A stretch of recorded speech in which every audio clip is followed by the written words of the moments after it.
Which side are you on? This is the Daily Dozen, presented by Champions Round. What is going on? Welcome to the Daily Dozen. My name is Jason Gold. This is Stephie Smallls. We are here to preview Thursday night football, Chargers versus Chiefs, Amazon Prime's first ever game. Al Michaels, Kirk Herbstreit on the call. We cannot wait for this game. It should be an absolutely outstanding matchup. Steph, you excited for this one? I'm so excited. This should be so much fun. I hope it doesn't end up being one of those primetime games that ends up sucking, but I think it's impossible for that to happen with these two teams, so I'm not too worried. Any Mahomes-Herbert game, I feel like, for the next decade is just going to be a banger. So I'm fully expecting fireworks tonight for sure. Can't wait to get into this. Little business to take care of off the top. Use that code DailyDozen, $10 first deposit bonus.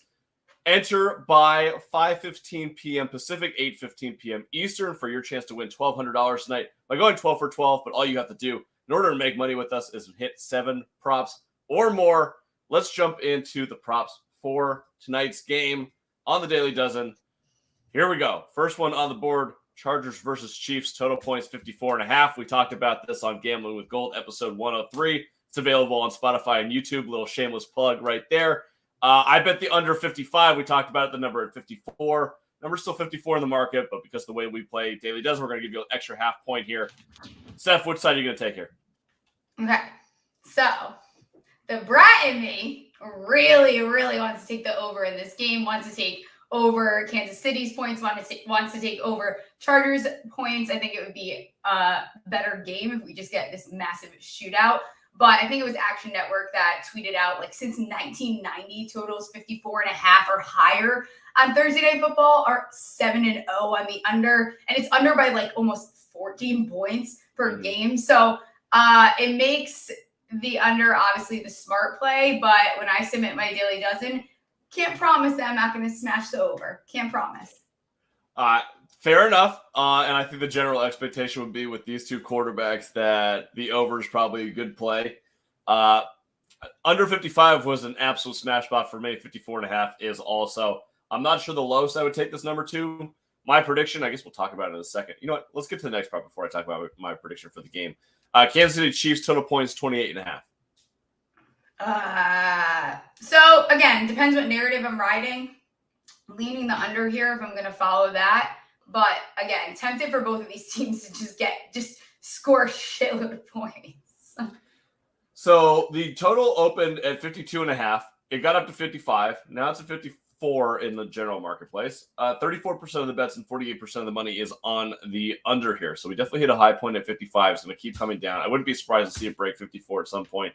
I like the Kansas City Chiefs tonight to win this game, and I have them winning 28-24. So that means that I'm going under on everything. So Kansas City Chiefs total points 28.5, and I'll follow my own narrative here. Chargers total points 24.5. I got to smash the under on that as well. Okay, I like it. All right, let's get to some player props. We got 9 of those on the Daily Dozen tonight. First one up, this was a small special here. Patrick Mahomes rushing yards 17.5. I asked Steph yesterday, which props do you want on the show tomorrow? She goes, Mahomes rushing yards is what I want to talk about. So the floor is yours. I want to talk about it. You will learn that outside of interception props, I literally love some quarterback rushing yards. I like the over here. He only had 3 carries for 5 yards against the Cardinals last week. But last year, he averaged 22.4 a game. And when he played the Chargers in week 3, he had 45 rushing yards. When he played them in week 14, he had 32 rushing yards. I think we see him he can go over this in 2 carries here. So I think that this is a nice over. I like the over here too. I think that Arizona was not able to get any pressure on him, and there was no reason for Mahomes to scramble. Like you said, 3 for 5. Right. We saw the Chargers defense with healthy Khalil Mack and Joey Bosa can do. 5 sacks against the Raiders, tons of pressure. Derek Carr was, scared for his life at some point. I expect Mahomes to have to get outside the pocket to make plays tonight, which means more rushing yards. So I think that he's going to hit this over easily. Longest rush, I assume, is probably going to be set at like 12.5, 13.5. Mm-hmm. Love to smash that over as well. I'm completely with you. This might be one of my locks of the day. Yep. Clyde Edwards-Helaire, touchdowns, 0.5. He scored 2 last week, 2 receiving touchdowns. Do we think it carries over into week 2, or are we selling CEH at his peak? I love CH. I don't care. Everyone hates him. Fantasy football hate him. I think we're seeing a beautiful resurgence of him. He looked awesome. Again, like half a touchdown. It's too tempting for someone that rushed, 7 times for 42 yards. He also had 3 receptions for another 32. 2 of his touchdowns, like he had 2 touchdowns, and then 2 out of 3 of his receptions were in the red zone. So they were targeting him there a lot. So I like the over here. Again, it's too low, and he could sneak in just 1 touchdown. My biggest concern for CEH right now, and why I think that people should sell, snap percentage. 39% snap percentage in the Arizona game. Yes, they were up by a lot, and they didn't have to use him at the end, but still a little bit concerning. The good news is he did get 10 touches on 39% snap share, so that's pretty good. It means they're going to utilize him when he's in the game. How consistent can that stay? I'm not sure. I'm going to go on the under on this. Kind of fits into the narrative like unders across the board. I just don't think there will be that many touchdowns available across the board. So I'll go under here. Don't feel great about it. Probably won't bet against Clyde here, but definitely some reasons to be a little concerned. And if you got a good offer out there to trade CEH for, someone that was down in week 1, maybe like a DJ Moore or something like that, depending on how your roster looks, I kind of like selling CEH at his peak. It's hard to figure out his full identity yet. Like, I think I'm going to need like another game to figure out how much CH I'm putting into like parlays and betting on. Like, I don't know entirely what his full identity is yet. So it might take some time before I start like throwing a shitload on CH. Fair enough. I agree with you. Joshua Palmer receiving yards, 46.5. Keenan Allen not in for this game. Mike Williams was not heavily targeted in week 1 by Justin Herbert. DeAndre Carter he may end up being the 3rd wide receiver here, but Palmer pretty much steps into this Allen role. Do you think that he will be successful tonight in Kansas City? Yeah, I mean, 46.5 just doesn't seem like that much. He didn't do anything impressive, nothing to report from last week, but they don't have Keenan Allen. Last time Keenan Allen was out was week 13 against the Giants, so it's not saying much, but he had 7 targets, 5 receptions for 66 yards and 1 touchdown. Kind of enough for me to at least get him to 47. So I will take the over here. Can you repeat those stats for when Keenan Allen was out in week 13 against the Giants? He was out week 13, 7 targets, 5 receptions for 66 yards and 1 touchdown. That's enough to sell me on it over here. I'm good. Love it. I saw that. I'm like, I'm good now. I was already high on Josh Palmer. I thought that, if you're going to draft him in any league, it was if Keenan Allen or Mike Williams is out, he's the guy that's going to have to step in. This is the opportunity. So I think that he's going to be heavily targeted in this game. I would not be surprised to see him repeat that performance from week 13 last year. So let's take an over on Joshua Palmer receiving yards, 46.5. Marquez Valdez-Scantling receptions, 3.5. This in the actual market is set at 3. I will be on the under here. I don't think that I've ever seen MVS come up with a game with 4 receptions. So I'm going to fade until I see it. Did he have 4 last week? Or he had 3. I don't remember now, but people are like suddenly super high on him, and I don't know where that's stemming from that we suddenly love him. Like, I'm much higher on Juju than I am on MVS. The 3.5, I'm going to take the under as well. He actually did have 4 catches last week, which I was surprised by. 4 for 44. Right. I mean, okay. Facing a much tougher D, I don't know about that, so I'm good. Yeah, I'm out. Thank you, though. Austin Eckler rushing and receiving yards, 98.5. Eckler did not have himself a good week 1. Said on his podcast that he needed to be better. 2.3 yards per carry was bullshit. Let's see what he can do on Thursday night against the Chiefs. What do you think? This number is tempting because he could get a lot of receiving work tonight. I could see that happening. That's part of the narrative I'm creating in my head. 98.5 is a lot, but I'm leaning the over here. Not confident. Might be one of those ones that I switch last minute right before I submit my daily dozen. Yeah, this will be interesting to see, and I think a lot more of this is going to come from the receiving yards than the rushing yards.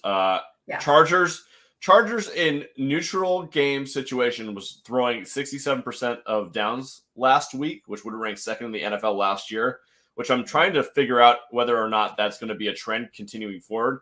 I'm guessing that it is. Herbert is such a special quarterback that you want the ball in his hands more often. I think that they'll probably go away from the running game. And we don't necessarily love any of their running backs behind Austin Eckler. I think he could get a lot of receiving work, especially if they're playing from behind. I would be worried about that if I'm betting the under on this prop. He could easily put up like a 11 for 75, like a Javonte Williams type game on Monday Night Football. So that's kind of my concern with this one. I'm leaning towards the under. It's just a lot of yards. It's a lot of yards. It's just a lot. Yeah, I don't know. Don't feel great about it, but this would be not my favorite. All right, Juju Smith-Schuster receptions 5.5.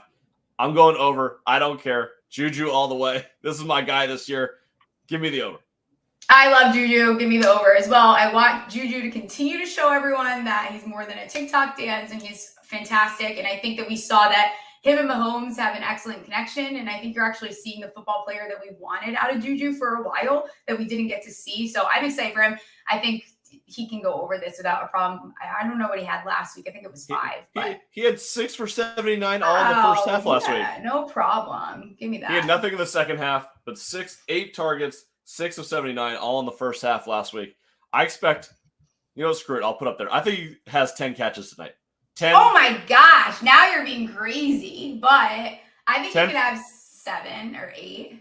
10 for 107 and a tud. I think that's what's going to happen tonight in Kansas City for Juju. Travis Kelce receiving yards 80.5. I find it really hard to believe that I'm going to end up on an under on a Travis Kelce receiving yard. So I'm going to go over, even though I just said that Juju's going to get all the yards.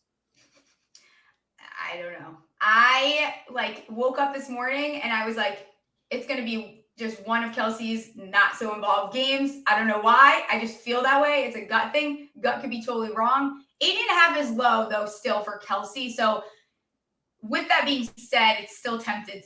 I'm still tempted to take the over despite me not thinking he's going to have his best game ever. I don't know on this one. I don't know how I go under on Kelce. I just love it so much. It's too hard. Not when the number is that low too. All right, let's get into some small specials here to close out the Daily Dozen. Patrick Mahomes interceptions over or under a half. Okay.